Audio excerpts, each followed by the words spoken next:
عشاء کی نماز کا وقت کب تک رہتا ہے؟ یہ بھی خصوصاً حنفیوں اور اہل حدیث کے درمیان بون آف کنٹینشن بنا ہوا ہے عشاء کی نماز کا. اثر والا بھی ہے، میں نے اس پہ پورا لیکچر بھی دیا ہے، مسئلہ نمبر 30 ہے، نمازوں کے اوقات اور رکعتوں کی تعداد.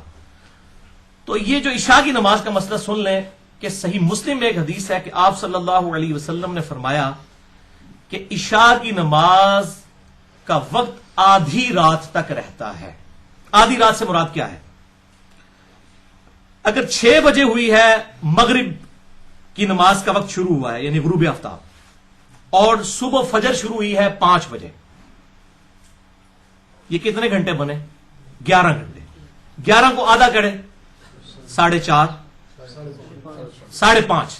اب آپ 6 میں 5.5 جمع کریں، کتنے بنے؟ 11.5. تو اس مسلم شریف کی حدیث کے تحت 11:30 تک ٹائم رہے گا عشاء کا، اس صورت میں جب 6 بجے مغرب ہو رہی ہوگی. لیکن یہ افضل ٹائم ہے. عشاء کا ٹائم فجر تک رہتا ہے. اس کے ثبوت میں یہ حدیث ہے کہ حضرت ابو ہریرہ رضی اللہ تعالیٰ عنہ، جو خود اس حدیث کے راوی ہیں، جو حدیث جامعہ ترمذی میں موجود ہے، سنن ابن ماجہ میں موجود ہے، کہ نبی صلی اللہ علیہ وسلم نے فرمایا اگر مجھے امت کی مشقت کا خیال نہ ہوتا تو میں عشاء کو تاخیر سے پڑھنے کا حکم دیتا آدھی رات تک، یا کم از کم تہائی رات تک. تہائی رات کا مطلب 11 کو 3 پہ تقسیم کریں، یا 11:30 بجے پڑھنے کا حکم دے دیتا. اور بخاری اور مسلم کی متفق علیہ حدیث ہے یہ کہ اگر مجھے امت کی تکلیف کا خیال نہ ہوتا تو میں عشاء میں تاخیر کا حکم دے دیتا ان کو. لیکن امت کے لیے آسانی کی کہ چلو عشاء کا وقت شفق غائب ہوتے ہی مغرب میں تقریباً 1.5-2 گھنٹے کے بعد، مغرب کے بعد عشاء پڑھی جا سکتی ہے، لیکن افضل وقت ہے اس کو لیٹ پڑھنا.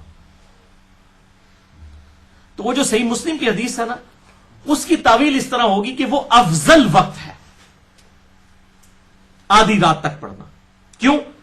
کہ سیدنا ابو ہریرہ رضی اللہ تعالیٰ عنہ، جو خود ان نماز کی اوقات کی حدیثوں کے راوی ہیں، انہی کا اپنا قول موجود ہے.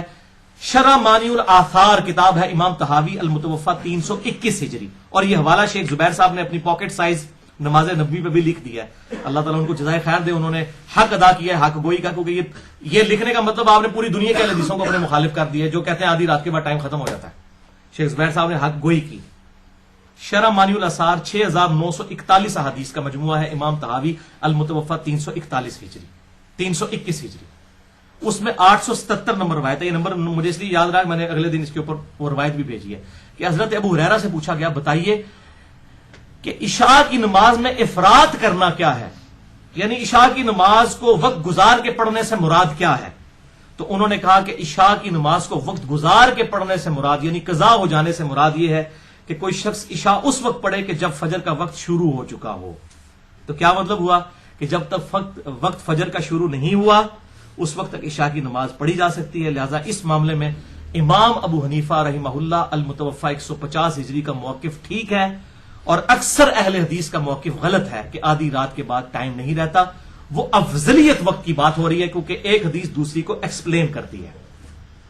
جیسا کہ چاشت کا افضل وقت کیا ہے؟ جب اونٹ کے بچے کے پاؤں جلنا شروع ہو جائیں سورج کی تپش کی روشنی کی وجہ سے. لیکن آپ سورج بلند ہوتے بھی پڑھ سکتے ہیں اشراق. اس طریقے سے تہجد آپ عشاء کے فوراً ساتھ بھی پڑھ سکتے ہیں، سونا بھی شرط نہیں ہے.